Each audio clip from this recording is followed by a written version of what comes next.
Hello, everyone, and welcome back to the Cop Council. How are we all? Hopefully, all of you are on a fantastic day from wherever you are around the world. And welcome to a little bit of a different video for you guys tonight. Tonight, we're going to be taking a look at the whole of preseason. Yes, preseason is over with, it is done with, and yes, the season does start technically on Friday for everyone else, but Liverpool, of course, kickstart their season on, of course, Saturday afternoon, 12:30 against Fulham. We will have the preview show tomorrow at 9 p.m. Tomorrow we'll have the Fulham preview for you guys. Anyway, but tonight we're going to be talking about pre-season. We're going to be talking about who your guys' favorite players were throughout pre-season. We'll talk about injuries. We'll talk about other bits and pieces throughout tonight's video as well, and anything else that you guys have to mention in the chat as well. And you may have seen on Twitter as well. And of course, I think many of you have seen already by, of course, the channel. You might be looking, oh, that's a very new, well, a new logo, then I should say. Couldn't think of the words then. But yes, we do have a brand new logo. That is the logo for this coming season. Hopefully you guys like it. Love it. Something that me and Matty as well been working on as well. And today it was done as well. We've got a few other things coming up as well, hopefully over the next couple of weeks and months and that. But of course, big thank you to Matty. If you guys haven't checked out the pinned tweet over on our Twitter, then of course that is the brand new logo for the Cop Council this coming season. Anyway, and hopefully we'll have a few transitions as well with the new logo, hopefully in the next couple of weeks.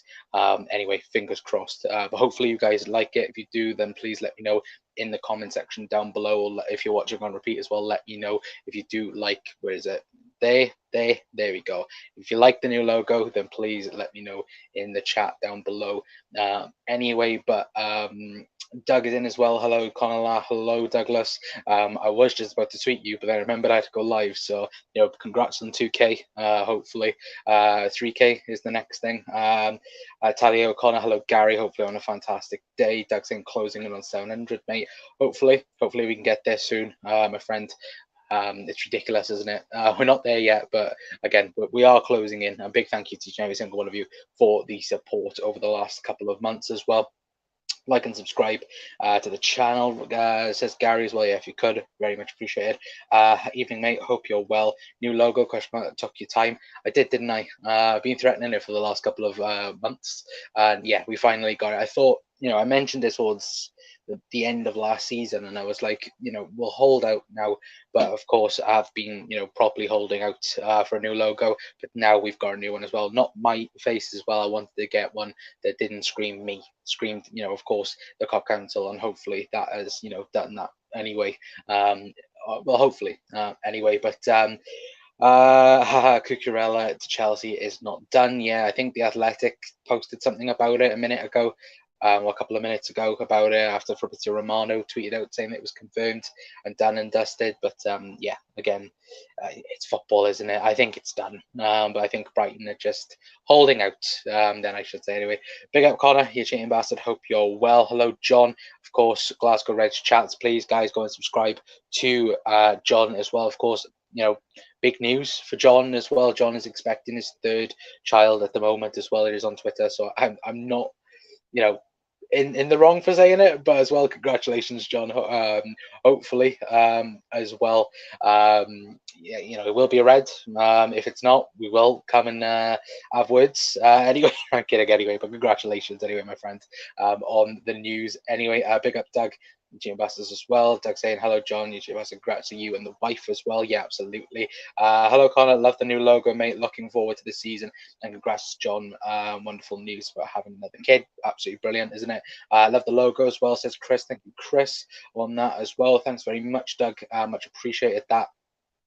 Hi as well, says Jordan. Hello, Jordan. Hopefully on a fantastic day, my friend. Mohamed Salah and Luis Diaz will likely play up top with Uruguay's Nunes. That will be in tomorrow's show, of course. We will be talking about that a bit more anyway. But thanks, Andy, as well. Andy mate as well says, John, thanks Connor, appreciate it mate. No, absolutely no problem, my friend. Anyway, logo is fire as well. Thank you, Doug, as well. Also says, I love it. Thank you very much, Doug. As well, it's weird because everything's new, and then just on the top right hand corner I can see the old logo up top, so that's going to take a little bit of while. Anyway, Connor, love the logo. Congrats, John, as well. Yeah, big news and fantastic news as well. I should say as well, just in time for a brand new season as well, isn't it? Anyway, but that's talk then about pre-season. How did it go for the Reds? Now, of course, Liverpool did play 6 pre-season games in such a short period of time as well. Of course, we had an Asia tour, we had a tour of Austria as well, and Germany, and of course, we ended up playing and winning, of course, the Community Shield, which now finishes it off for Jurgen Klopp. He's got every single thing he can possibly win as a Liverpool manager as well, which again is amazing.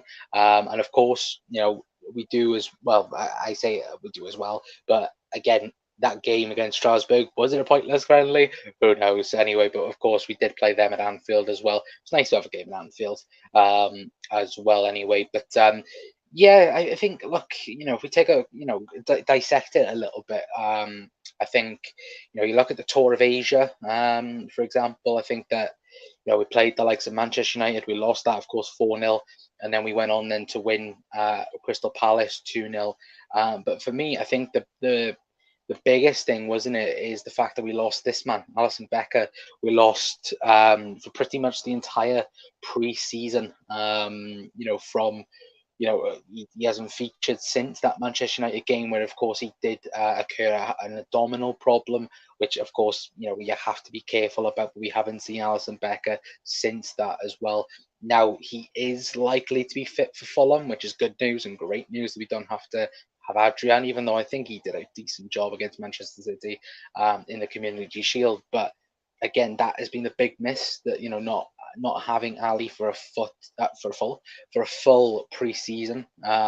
Again, we've had something similar, of course. I think when we won the league in 2019-20, of course, Ali wasn't there. I think he came back about 2 weeks before the season started again, and then of course I think he got injured then, didn't he, against Norwich, and then of course Adrian played a couple of games and so on. But I think overall, I think the thing that makes this a bit worse as well is the fact that Kelleher is also out.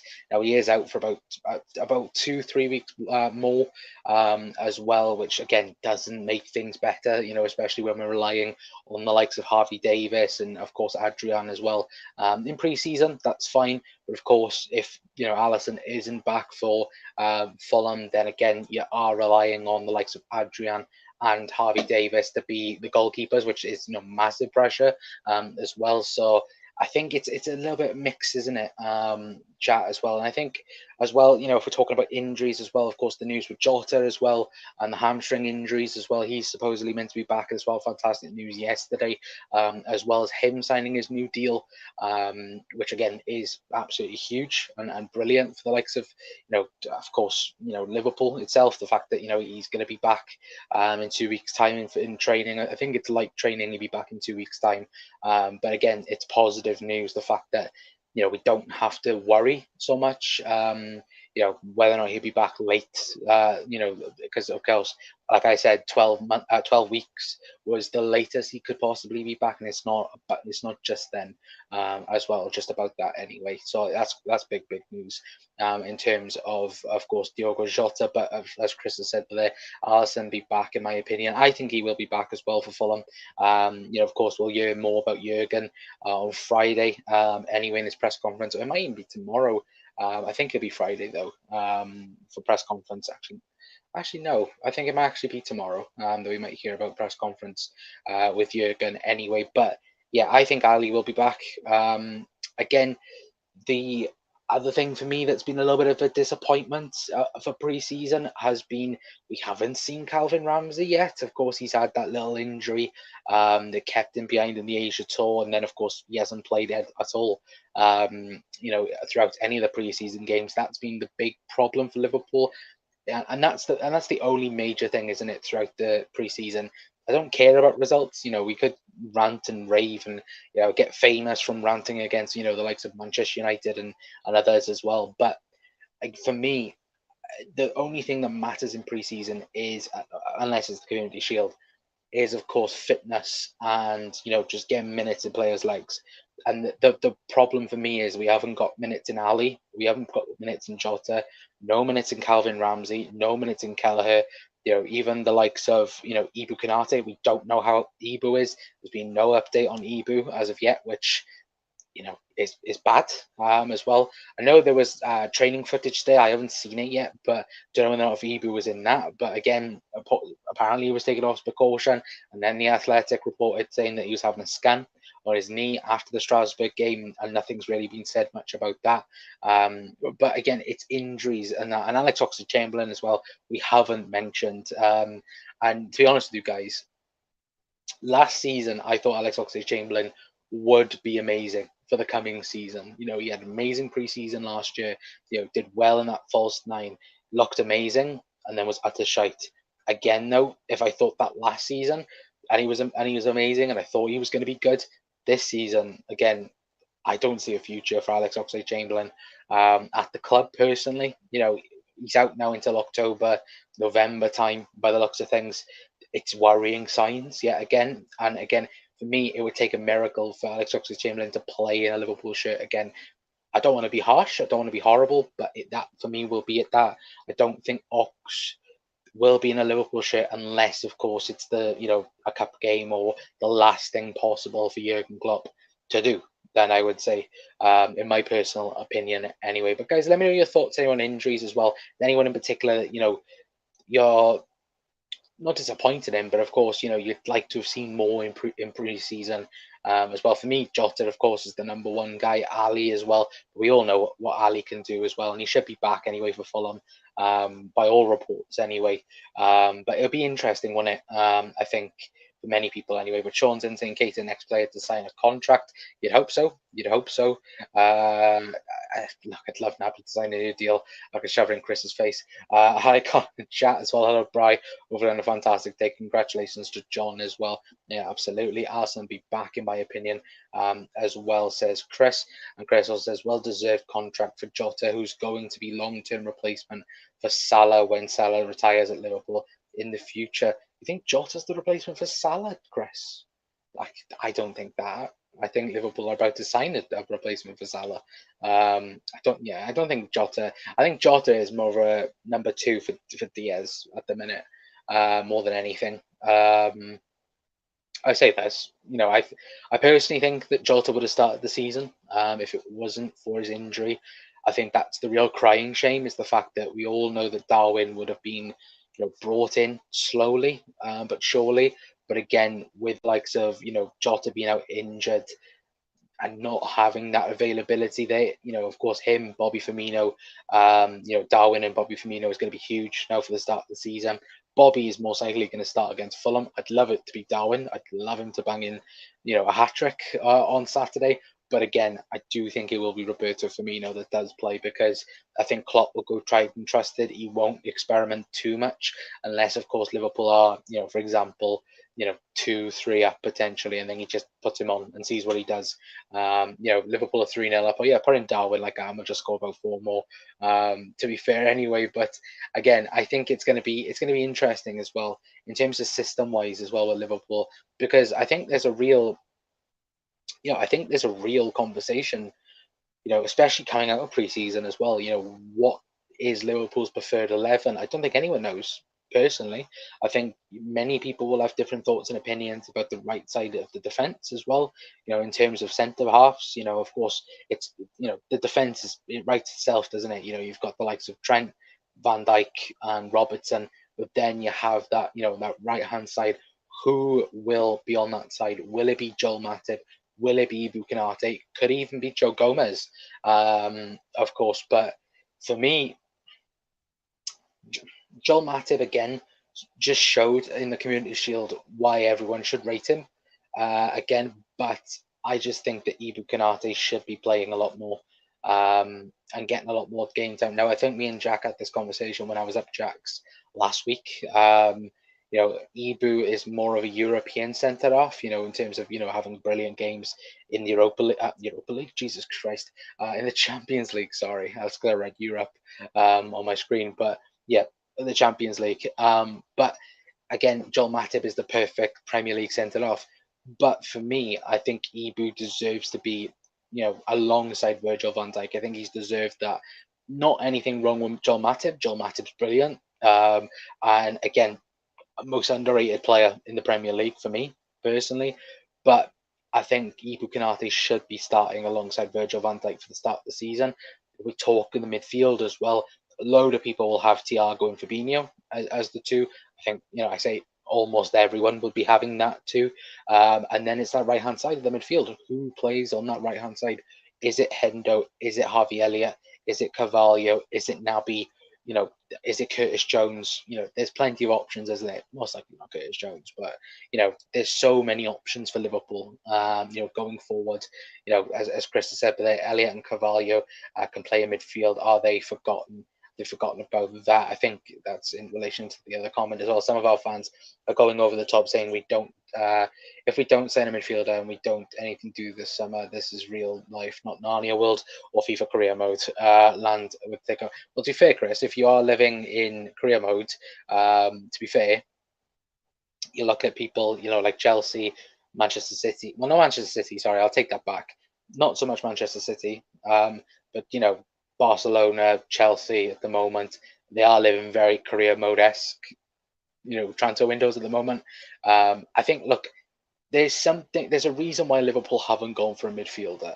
It's plain and simple. And I've just watched the 1892 Reds podcast, and they had, a lad from Kopish on. And for me, and they were speaking about Jude Bellingham, does Jude Bellingham come to Liverpool? For me, yes. There's a reason why Liverpool inquired about him. And, Dortmund said, plain and simple, he's not for sale this summer. It would have to take something, amazing, and something they couldn't turn down or something like that to get Jude Bellingham away from Borussia Dortmund. For me, Liverpool are all over Jude Bellingham. There's a purpose there. There's definitely concrete evidence there that the fact that Liverpool are going after Jude Bellingham. You look at Van Dijk, you look at Ali, you look at Mo, you look at other players as well that we've waited. Well, not so much Mo, but Virgil, prime example. We've waited for him and we've gone for him straight away. Luis Diaz waited. Spurs were about to get him. We went in it, got him, and that's the thing. Liverpool will get their man when they want their man. Same as Darwin Núñez. Liverpool knew about Darwin Núñez 2-3 years ago, didn't go for him. He went to Benfica, and then he became an even better player, and Liverpool bought him now while he was on the market and available. That's the thing. They have to be on the market. Same with Carvalho as well. Carvalho has been highly rated as one of the best, European talents, out there.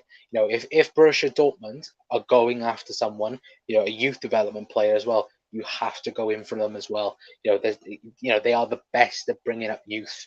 Borussia Dortmund, and the fact that they wanted him as well just goes to show that Liverpool were in the right caliber, and we've seen from this preseason as well. For me, Fabio Carvalho has been excellent in preseason and exciting as well. Can play on the left, can play on the right, can play in the centre forward role as well, can play on that left hand side of a midfield three as well. It's going to take time, isn't it, to develop these players, and that's the whole point of a preseason, the early season as well. You have your main 11, then you have the likes of potentially a Harvey Elliott, Fabio Carvalho as well, learning the trade and learning the Liverpool way as well. Of course, Elliott more so than Carvalho knows the Liverpool way, but of course, it takes time, doesn't it, guys? As well, it's good we don't know our preferred 11 if we want competition in every place in the squad. Exactly, Chris. As well, I would agree 100%. That's true, Connor. We saw there are some parts of Ibu's game that is still raw, so more game time would benefit massively considering he's our future main centre back as well. Yeah, I would agree as well. Matip was my player of the season for us last season, in my opinion. Consensus throughout the season. I expect Ibu to be Premier League centre back and massive Champions League centre back, in my opinion. Very interesting there, Chris. It is very, very interesting. I think for me, I think it's the other way around. Personally, I'd say Ibu is more of a centre. It's the fact that he has that recovery pace, isn't it? And Matip's very pacey, but in terms of just outline, just pace and gets there, I think that Ibu beats Joel Matip. To be fair, anyway. But Chris also says Liverpool always wait for the right man, which is Bellingham, and will happen next summer as well. If we can sign Bellingham on a pre-contract agreement like Naby, would be ideal because another club could swoop in 100%. Yeah, exactly. But I don't think that will happen. Now, I think something might happen, but I don't think a pre-agreed contract will happen. Potentially, anyway. God, some of our fans who aren't patient are the same people crying on Twitter about when GTA 6 is coming out as well. Yeah. To be fair, guys, don't go on Twitter. If you're a football fan, there are some areas of Twitter where you can go, but other places you can't on social media. Anyway, but if we move away from that as well, of course, the two goals, the two games, of course, against Strasbourg, Jesus Christ, Connor, against Leipzig, and of course Salzburg as well. And this is where this man, Darwin Núñez, got his first Liverpool goal. Anyway, of course, there's 4 goals against RB Leipzig, of course, which again, in that game he was amazing, wasn't he? What was it, like 3 touches, and he just scored 3 touches in, which was brilliant as well. But if you take a look at over the preseason as well, I think more so it's better because I think the more game time he's had, he's had time to develop and that, and even in the Community Shield, you could tell that he was getting used to the likes of Luis Diaz, Mo Salah, Thiago, Trent, Robbo. There was so much to it where you looked at it and it was like, right, well, he's learning each and every space. He's getting in the correct areas. The link-up play between him and Mo was brilliant, wasn't it, in the Community Shield? I think, of course, it will take time, and it will, there's no rush on him. There's no point in rushing, Darwin Núñez, but I think he will be amazing this season. I genuinely do think Darwin Núñez will be amazing for Liverpool Football Club. Anyway, and of course, it does massively help when he gets his first goal against Manchester City as well. Of course, I still have this from the Man City review anyway, and of course, we do occasionally laugh at how Haaland missed that. I won't put that in. People are going to hate me for that anyway. But the big thing as well, winning a trophy in pre-season as well in the Community Shield. And look, it's a giant 50p. Don't get me wrong. It's especially, it doesn't mean anything at all. But I think for mentality wise, I think this does help Liverpool massively, because you look at last season, losing the Champions League final, losing out again to the Premier League by 1 point again. Mentally that would knock people. It would absolutely knock people. And like Pep Linders said in his new book as well, firmly urge people to go and buy Pep Linders' book, because it does, it says what it does. What it says, it's a deep dive into Liverpool's, behind the scenes as well. And like he said, something about the Community Shield, something, it meant something this time. It meant, it means something every time, but it meant so much this time more to, because I think everyone, especially coming out to this preseason as well, Liverpool losing Sadio Mane, bringing in Darwin Núñez, losing the likes of Taki Minamino, Divock Origi as well. I think a lot of people have a little bit underestimated Liverpool. And look, Liverpool haven't kicked the ball yet. Don't get me wrong. Liverpool, for me, well, not for me particularly, but of course, we've not kicked the football yet. I could completely say everything on here, be completely different in a week's time. But I think a lot of people are very much underrating Liverpool and what Liverpool can do, because I've seen plenty of people go, oh, Spurs will finish second, Chelsea will finish second if they can get, a midfielder and a defender in and so on. And for me, I don't get that. I don't get why people would think, look, Liverpool won't be second. I just like or top. I don't get it. I don't personally get how people think that Liverpool are just now going to fall off a cliff. We've still got Virgil van Dijk. We've still got Alisson Becker. Trent Alexander-Arnold looks like he's in the best shape he's ever been in his lifetime. And I think as well, people just underestimate this Liverpool team. And that's what we prefer. We prefer people massively underrating us. And like last year as well, loads of people had Liverpool finishing third, fourth, fifth, and some people even had us finishing sixth last season. And again, we proved people wrong, especially towards that back end of the season where we dropped, what was it, 2 points or 4 points out of a possible 50. Yeah, I think Liverpool got, I think, 50 points out of a possible 54 from the beginning of 2022. That's ridiculous. That's ridiculous numbers again. And I think Liverpool will keep doing that. This is the same team that has done that. Look, are we missing something with Sadio Mane not being here? Absolutely. Sadio Mane is one of the best players in the world. He is. But we've got Darwin Núñez, Mo Salah, Luis Diaz, Thiago, Fabinho, Virgil van Dijk, Trent, Robbo, Ali. We've got amazing players, and as well we've got brand new amazing talent as well. Calvin Ramsey will be amazing, hopefully in a couple of weeks when he's back fit and that. Fabio Carvalho as well, I think will be huge. And for me, I did the little thing. For me, I think these three are going to be so important for Liverpool this season. In terms of Fabio Carvalho, Harvey Elliott, and of course Darwin Núñez. I do think all three of them are going to be, amazing for Liverpool, and not so much amazing and like, oh yeah, they're all going to score 10, 15, 20 goals, blah blah blah blah, but they're going to have very important moments in this season. Look at last year. Harvey Elliott practically had, what was it, 4 games, 4 starts last year. It's going to be something similar like that. Would not be surprised if Harvey Elliott starts against against Fulham on the weekend. I would be very much not surprised if he did start.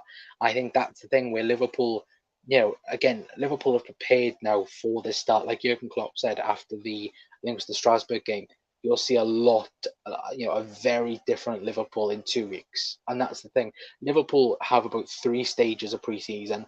Stage one, where it's just, fitness, get out, to wherever. Of course, it was the Asia tour this time where we got out there, trained, the heavy training, of course, and then just, play plenty of minutes. The middle part then was getting, the system, sorted out. Of course, getting Darwin Núñez integrated into the team, Trent, potentially moving a bit more further inwards as well, and so on. And then that third phase where you get all of it then, mixed in, the fitness and of course, the tactics and so on. And then this week now we'll see a completely different Liverpool team. Again for Fulham, we'll see an amazing team hopefully. And I think as well it's going to be interesting. Of course, but again, going back on the injury news, it's going to be interesting to see who is available. Curtis Jones is supposedly meant to be, having an assessment tomorrow, whether or not he can feature against, against Fulham. Naby as well. I think he's fine now, but he missed the Strasbourg game. Of course, Ibu. No news on Ibu. Again, there's so many complications for Liverpool already. But I think when to get them out the way, I think Liverpool will be amazing this season, in my personal opinion. Anyway, Connor, for you, would you persist with Darwin being a super sub to ease him in and play Firmino, or is Darwin guaranteed starter? For me, I'd like to see him start against Fulham. Personally, I would. I'd just love to see him start, but I think Bobby will start, and I think I think he will be brought into the team slowly. I think if Jota was fit, I don't think Darwin would even be named. Might be named on the bench, but I don't think he would have, featured much. Personally, like we always saw with Fabinho, Robbo, they were on the bench, didn't feature much. And again, I think that might be the same with Darwin anyway. Oh, don't say that about Keita, Chris. That's upsetting. As well. Big up UK. Hello, Luca. Having a fantastic day. Yeah, I'm doing fine. Thank you, my friend. Community Shield was a big trophy decades ago. It's a shame. It's in the same category as a Club World Cup and Super Cup. If we don't win it, not a disaster, but if we win it, it's a trophy. Oh, excuse me. No, Chris, it's a giant 50p. Get it right. It's a giant 50p. Naby Keita is the most hot cold midfielder. Just wish he's more fit and consistent. To be fair, Zane, you say this. I think he was fit last year. The thing is, does Naby Keita get ahead of Fabinho, Thiago, Jordan Henderson? Not many times, no. That's the problem. In Jurgen Klopp's mind, his best midfield is that. It's Fabinho, Hendo, it's Thiago. Naby would be in that, I think, without a shadow of a doubt. But I think, again, you have to, it has to be in certain games. That the counter pressing against Man City was amazing. Again, counter pressing against Manchester United, amazing. And again, he, like when Naby was called upon last season, he did brilliantly. But again, Jurgen Klopp relies more on what he knows. It's like the big games. He'll always play Roberto Firmino in the big games. I look at the start of last season. We were all screaming out that Jota started that game at the start of the season against Chelsea. He played Bobby, and that was the thing where Jota was banging in goals. I think Jota had 3 from 2 games. I think it was. We played Chelsea. He ended up moving on to Bobby, and again, that's the thing, isn't it? Where you look at it and you go, maybe maybe Jota should have started that instead of coming on as a sub. I take it the BBC will put Liverpool out top 4 again. Well, to be fair, people who work BBC are village idiots. Know exactly. To be fair, I think Elliott starts versus Fulham. On fact that he started the season for us, start of last year before injury as well. I would agree, 100%. I don't see much change for us last season, which is good. We will compete for everything. Again, in my opinion, I want the Premier League so badly. It's your Nutella on toast. Yep. Chris, I think everyone wants the Premier League. I think that's the number one thing, isn't it? Everybody wants the Premier League. End of. It is the Premier League. Evening, how do you think we will line up on Saturday? Daz, thank you for tuning in, my friend. I won't reveal it until tomorrow. Tomorrow, we're going to have a show, 9 o'clock, match preview show, first of the year for the Premier League, of course, and that will be tomorrow, 9 o'clock. I will let you know then. Anyway, spoilers, Alisson's in the team. I'm just going to leave it as that. Naby Keita was more fit last season than he was being in his Liverpool career, which is the first time for everything. For God's sake, Chris. He was amazing last year. Just admit it, Chris. You loved him last year. Anyway, but for me, guys, to end the video off, because I'm going to end it there. We're going to be live again tomorrow, and hopefully we'll be live with a couple of people on as well. But and guys, let me know as well if you'd like an opposition view on Friday. It might be pre-recorded because I'd like to watch the well, actually no, it might not. It actually might be live potentially, on things. But I'd very much like to see how Arsenal get on against Crystal Palace on Friday night. Anyway, so it might be pre-recorded. Anyway, just for reference. Anyway, but for me, I think the standouts this season for me in pre-season have been Fabio Carvalho and Harvey Elliott. I think them two have been amazing, and fitness-wise, they've looked sharp and ready to go. Could be same as Mo as well. Mo looks fit and ready, and relaxed as well. I think Mo looks as well.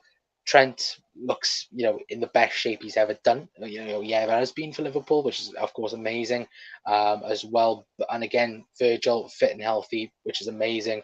But of course, it's this thing where we hope now that all the team can be fit and ready for Fulham. Hopefully, we'll have more news tomorrow about certain injuries, about Curtis Jones, Ibu Konate, and so on as well. But again, it will be interesting to see who is fit and available. Hopefully, we'll find out tomorrow from Jurgen himself as well. Alan as well. Hello, Alan. Hopefully, on a fantastic day, my friends. And Naby Ladd and Starwin Nunes going to link up loads. Hopefully, my friends. And of course, Connor as well, says Chris. Anyway, but well, before we head off, Daz says, do you think Nunes will score more than Salah? No. Mo Salah will be Liverpool's top goal scorer next season. Darwin, 1 goal off. Forget Mo's going to get 50, Darwin 49. Watch that get clipped up now anyway. But guys, big thank you to everyone that has tuned in as well. If you guys still haven't noticed anyway, let me quickly take Daz's comment off the screen anyway. But yeah, if you guys haven't noticed, we do have a new logo as well. Let me know your thoughts and opinions in the comment section down below.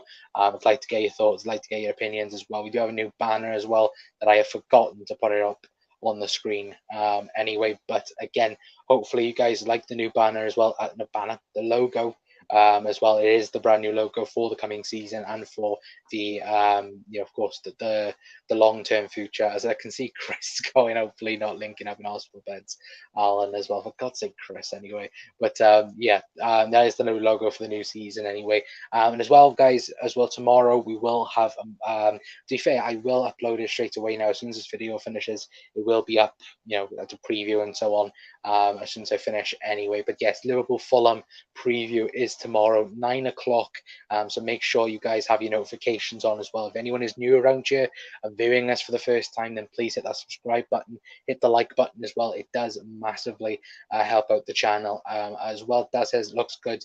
We'll be doing a watch along. Will you be doing watch alongs potentially this season? You know, there's potential there. For Fulham, no, I won't be. I won't be doing a live watch along for that, unfortunately. Anyway, but hopefully throughout the season, I'm going to try and figure out something, you know, to do it and that. So, you know, hopefully we'll be able to do it throughout the season anyway. But guys, big thank you to each and every single one of you for tuning in anyway.